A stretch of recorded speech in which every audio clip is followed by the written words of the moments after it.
the Detroit Lions and the Green Bay Packers. And, we've spoken a lot about, what Jared Goff would be if he were a household domesticated pet. And I feel like that is sort of motivating your thoughts about him this weekend. Yeah, last season, Rank correctly has dubbed Jared Goff an indoor cat. Unfortunately, we have not seen him play outdoors, or I guess fortunately, if you have him in fantasy. This is his first outdoor game of the season, and you see there, going back to last year, just 13 fantasy points per game outdoors. Indoors, it's almost 19 per game. The Packers, you see 0 top 8 fantasy quarterbacks allowed. They've allowed the 8th fewest fantasy points per game to quarterbacks. And then on top of everything else, there's rain in the forecast for Sunday. And Marcus, you and Laquan pointed out on the podcast this week, Jared Goff does not have a good history in rain. Not so much, so we'll see what happens. Yeah. It's going to be trouble. If they have to play in the NFC Championship game in Chicago, it's going to be tough for them. I didn't mean that as a joke.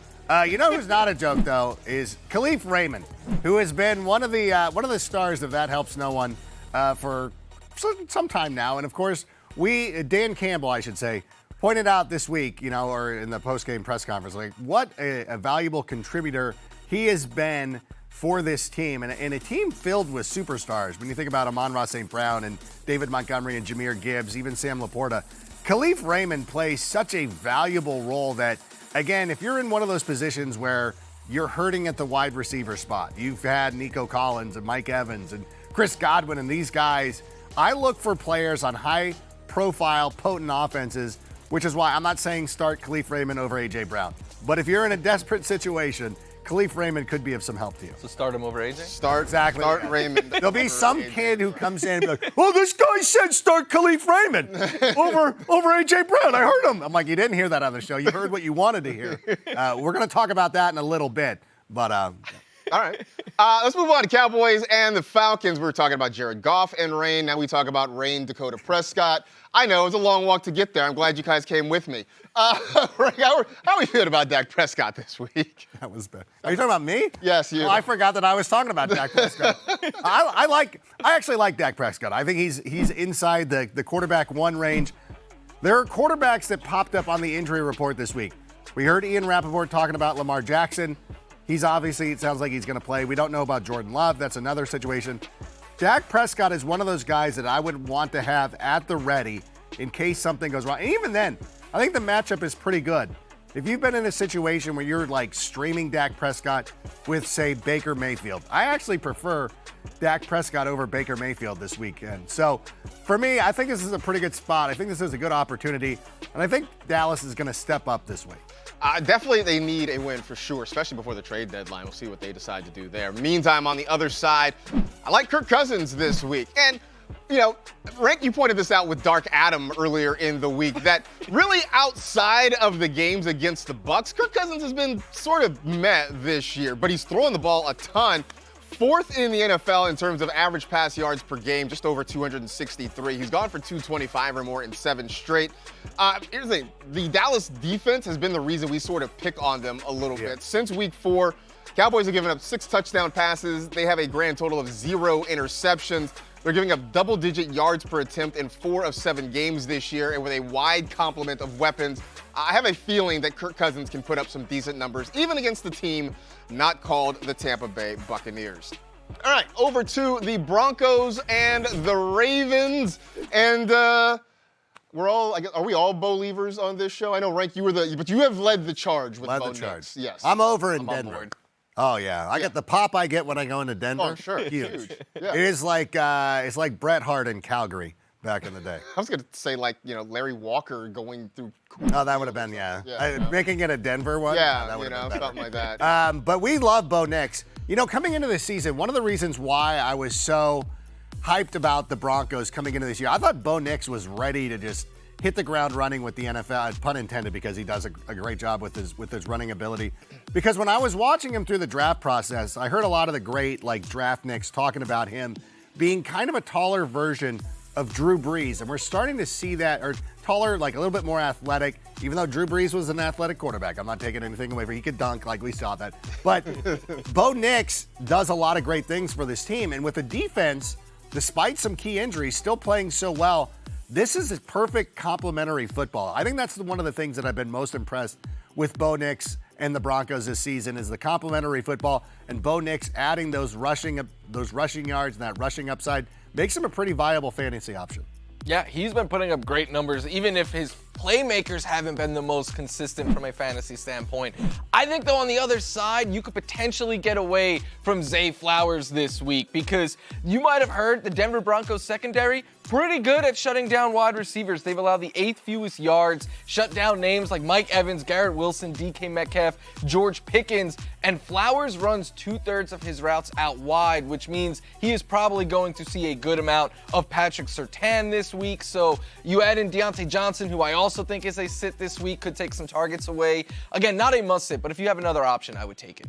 Over to the AFC East, we got the Miami Dolphins heading to Buffalo to take on the Bills. Can't wait for Louis Oliver and Jim Kelly to trash talk. Wait, I'm sorry. I forgot what year this was. Anyway, we look at this game. I know the Bills feel like they're about to run away with the AFC East, but they do have some vulnerabilities, especially against the run, which is why I like Raheem Mostert as a sleeper this week. I think we're all in on Devon Achane because of the work he's getting and the fact that he is so explosive. But look, it's at least a two-headed monster in that backfield in Miami, and they can run the football. Mostert, I know he's missed a lot of time with some injuries this season, but you see there the 5 red zone touches in Week 8. It's a Bills defense that, as you know, Florio, really does struggle against run games and especially against pass-catching running backs. I don't know how many targets Mostert's going to get, but I do think he's going to get a lot of looks if the Dolphins get down near the goal line, and that touchdown upside makes him a viable start this week. Yeah, I agree there. And you talk about the quarterbacks, kind of John. You can't do that in this version of Bills Dolphins because Josh Allen has dominated this matchup, which is why I think his wide receivers are all in play this week. In the last 2 games, Coleman has nearly 200 yards. Shakir has 17 targets. I know Cooper, we have to monitor his health, but he is eventually going to get going, and something has started clicking with this Bills passing attack in the last week, and the offense is really starting to revolve more through Josh Allen in the passing game, and with him putting up such big numbers every time they play the Dolphins. Shakir is my preferred option of the 3, but I think all 3 are in play if you have them. Wild that they would like to run their offense through their all-world quarterback. Whoever would What changed on that team over the last couple of weeks? I wonder. Which make them switch to passing the ball. They just decided, hey, he's our best player. Did they decide? They just Did they add anybody? They also got a new wide receiver. Oh, there it is.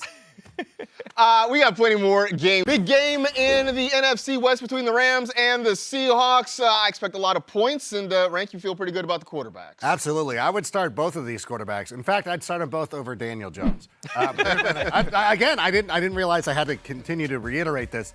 But I love both quarterbacks in this game. Matthew Stafford was one of the guys that I went out and targeted off the waiver wire this week when I got cold feet on C.J. Stroud. And again, if you're dealing with injuries or you need a super flex option, I think Matthew Stafford, as you see right there, has thrown for over 330 passing yards in each of his last 2 games against Seattle. The most important thing is that he's got Puka Nacua and Cooper Kupp back, and we heard Ian earlier say that Puka should be fine. And Geno Smith has been a stud this year. He's had 5 games with at least 275 passing yards this season. The Seahawks throw the ball an absolute ton, and that Rams defense is still they're getting better. They're growing. They've done a really nice job of drafting players over the last couple of years. They're still growing as a defense. I expect this to be a high-scoring, fun game there in Seattle, and it should be high-scoring, which means both quarterbacks are in play. Yeah, and if it's high scoring, and to your point about the Rams defense, they are growing, but the one area they still struggle against, tight ends, which is why I think Noah Fant could be a sleeper this week. The Rams on the year have allowed the 3rd most fantasy points to tight ends. In the last month, though, they are averaging 20 per game, tight ends are, against this Rams defense. Fant is more involved as of late with over 60 yards in 2 of 3, so maybe you need to replace George Kittle or something like that in your lineup. Fant, a streaming option for you. We got the Bears and the Cardinals for the right to claim Chicago as their own. This is it. You know what? When Cardinals my dad used to tell stories about going to Comiskey Park and rooting for the Bears. Yeah, that's right. The Cardinals once played in Chicago. I'll be doing the same. I'll be going and covering the game this weekend. And one of the players that I'm going to be looking at is DJ Moore, who last week did not have a monster game against the Commanders, but still has been very good this season. He still leads the team in receptions and receiving yards. Great matchup this week against the Arizona Cardinals, who've allowed the most yards per target to wide receivers this season. They've allowed 5 top 20 wide receivers in the last 6 games. And I think for the Bears to get back on track, the number one thing they have to do, establish the run with DeAndre Swift. And once they're able to do that, it opens it up for all the other guys, including DJ Moore. So I expect this to be a huge bounce-back game for the Chicago Bears? I would say to beware on the other side of Kyler Murray. Maybe you can't get away from him depending on your circumstances. I have some super flex teams where I'm definitely playing him this week. But his passing yardage totals have really fluctuated from week to week. 4 games with fewer than 200 passing yards, only 2 games with multiple touchdown passes. The Bears allowing just 199 passing yards per game.